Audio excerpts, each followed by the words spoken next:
Moving on to deleted files. So deleting is a little bit more complicated. There's two types of deletes in Iceberg. The first one is positional, and the second one is equality. So positional deletes basically let you identify which rows are to be deleted by giving you a list of files where these rows live and the position of the particular row within the file, whether it's the first row, the third row, the 10th row, right? So that's why it's called positional. We don't maintain additional data. We just maintain this inside of the manifest file. Like in this particular example, we know that in the manifest, we have a file path. We know this particular file contains the row that I need to delete. We know that the row that we want to delete is row number 2 or ID number 2. That's the position.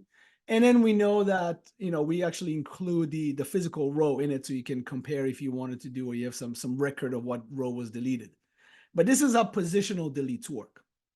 On the other side, equality deletes is a way for identifying rows to be deleted based on comparing them to a list of rows. So basically, in my manifest file, I have this new entity called equality IDs.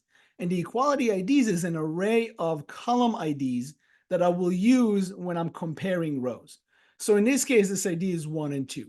So it means that I'm going to look at column ID and I'm going to look at column name. So I'm going to go row by row. I'm going to look at my delete file.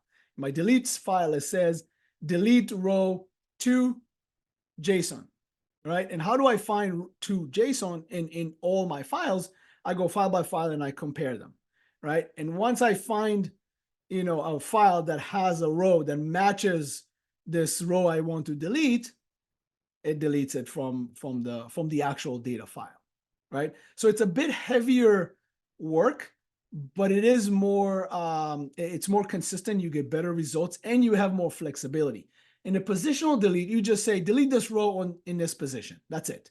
In equality delete, you can decide whether you want to compare them on 1 column, 2 columns, all columns, right? So if you say, I don't care about the rest of the data, I only care that the IDs match. And once the IDs match, I'll delete. But you may say, no, I want the ID and some other columns to match before I delete.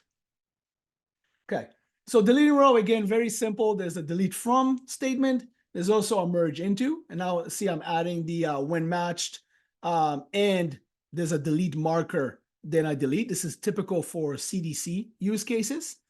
But that's kind of how that works. So once we delete it, we now look at what is the manifest file going to look, right? So again, very simple. We create another snapshot. The catalog is pointing now to the latest snapshot. This is snapshot number 3.